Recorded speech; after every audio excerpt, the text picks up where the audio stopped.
En los años 50, el sistema penitenciario de California intentaba vender la idea de la rehabilitación juvenil.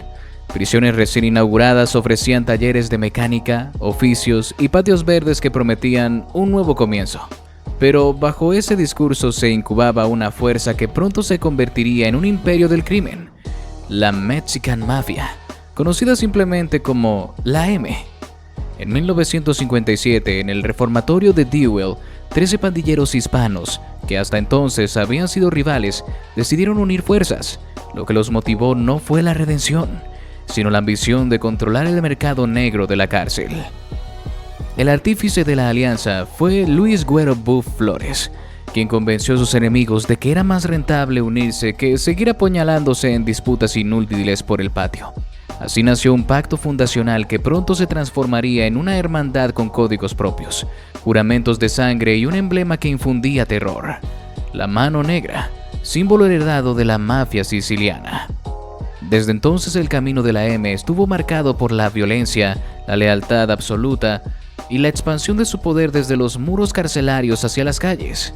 Lo que comenzó como un intento de rehabilitación terminó siendo el caldo de cultivo de una de las mafias más temidas de Estados Unidos.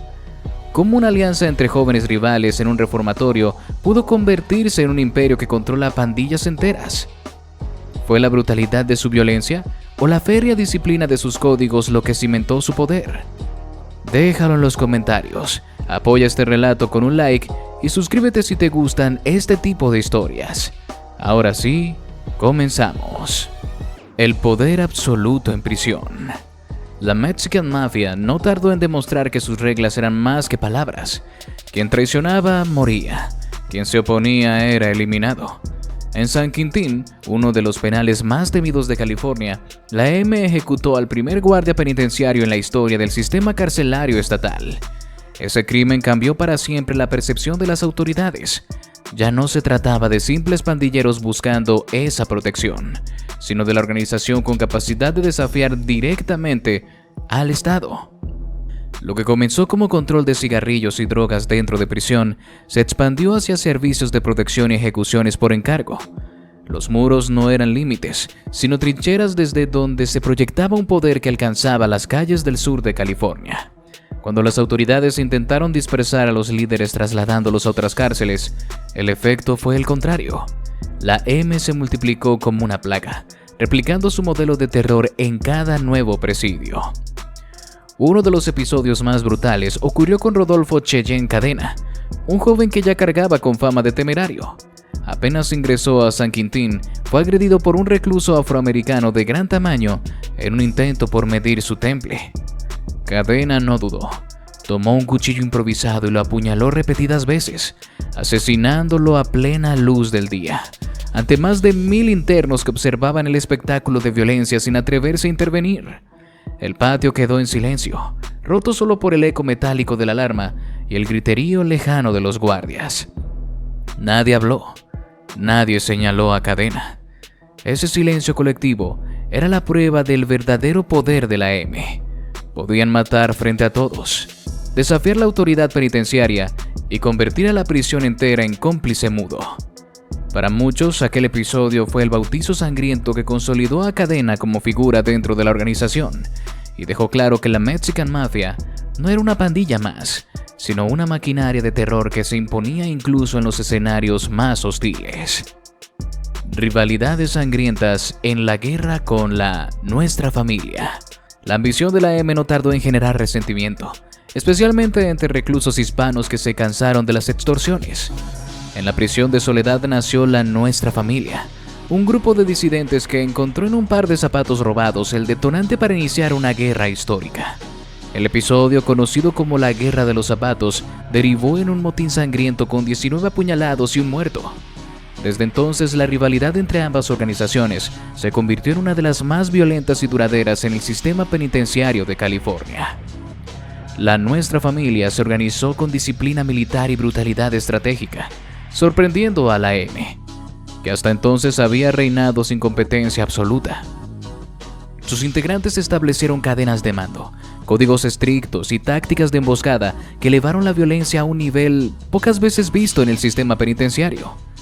Aquella guerra transformó los patios en auténticos campos de batalla, donde la vida valía menos que un cigarrillo y cada esquina podía convertirse en una trampa mortal.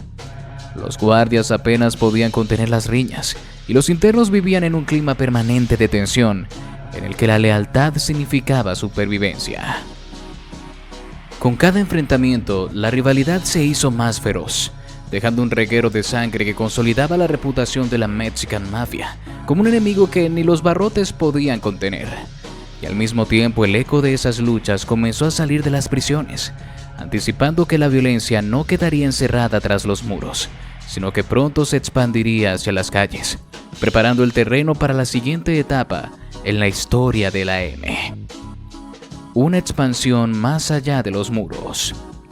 En libertad, los miembros de la M no abandonaban el crimen, al contrario, lo expandían. Su modelo era simple: cobrar impuestos a los narcotraficantes locales a cambio de protección, aunque la amenaza más real venía de ellos mismos. Ninguna dosis de droga podía moverse en las calles sin su autorización. Este sistema convirtió a la organización en una especie de hacienda del crimen, con pandillas enteras como la MS-13 y la 18th Street operando como franquicias bajo su paraguas. La disciplina interna era cuestión de vida o muerte.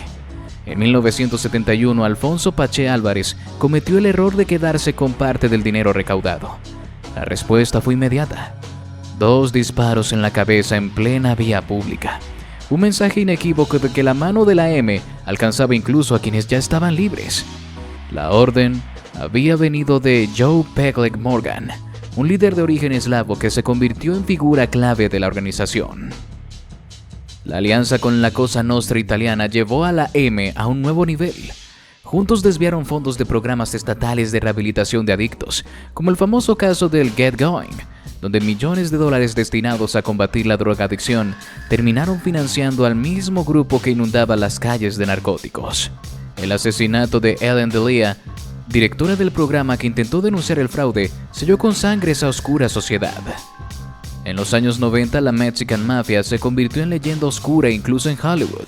La película American Me, dirigida y protagonizada por Edward James Olmos, retrató a la organización de forma ficticia, pero los mafiosos lo tomaron como una afrenta personal. Desde prisión enviaron cartas en apariencia cordiales, pero que ocultaban amenazas de muerte. Olmos se vio obligado a desaparecer un tiempo, consciente de que la ficción había despertado la furia de criminales reales. La respuesta del gobierno federal llegó en 1998 con la aplicación de la Ley Rico, utilizada antes contra la mafia italiana. 22 miembros de la M fueron acusados de homicidio, tráfico de drogas y conspiración. A pesar de los golpes judiciales, la organización sobrevivió y se adaptó, estableciendo alianzas con cárteles mexicanos que necesitaban su red de distribución y su control sobre pandillas locales. Sombras de traición y secretos revelados. En 2003 ocurrió lo impensable. René Botzer Enríquez, uno de los miembros más violentos y respetados, decidió colaborar con las autoridades. Sus confesiones revelaron cómo operaba la M desde celdas de aislamiento, con mensajes codificados, cartas clandestinas y órdenes de asesinato transmitidas como si se tratara de un directorio corporativo. Su testimonio marcó un antes y un después en las investigaciones, y dejó al descubierto la capacidad de la organización para funcionar como una franquicia criminal. Incluso con líderes tras rejas y condenas perpetuas, la M seguía controlando las calles como si las celdas fueran oficinas desde las cuales impartían órdenes. Ejemplos como la ejecución de David Manuel Dragna, acusado de retener dinero del narcotráfico, demostraban que sus reglas se cumplían a rajatabla y que el castigo era inmediato. La violencia no solo era el lenguaje con el que mantenían la cohesión, también era el recordatorio constante de que nadie estaba fuera de su alcance, ni siquiera quienes intentaban operar por su cuenta en libertad. Esa capacidad de imponer disciplina a sangre y fuego consolidó a la M como una estructura que trascendía el encierro, preparando el terreno para las revelaciones más impactantes que vendrían con los testimonios más desertores como René Botzer Enríquez, que dejaron al descubierto la maquinaria interna de la organización. La historia de la Mexican Mafia es la crónica de cómo un grupo de adolescentes pandilleros en un reformatorio se transformó en uno de los imperios criminales más temidos de Estados Unidos. Su poder trasciende los barrotes, sus códigos siguen dictando vida o muerte, y su sombra se proyecta desde los patios de las cárceles hasta las calles de Los Ángeles. La gran pregunta es si alguna vez podrá ser desmantelada, o si, como tantas veces en la historia, el crimen organizado encontrará siempre la manera de reinventarse. Porque la M no es solo una organización, es el reflejo de un sistema carcelario y social que permitió que de la promesa de rehabilitación naciera un monstruo.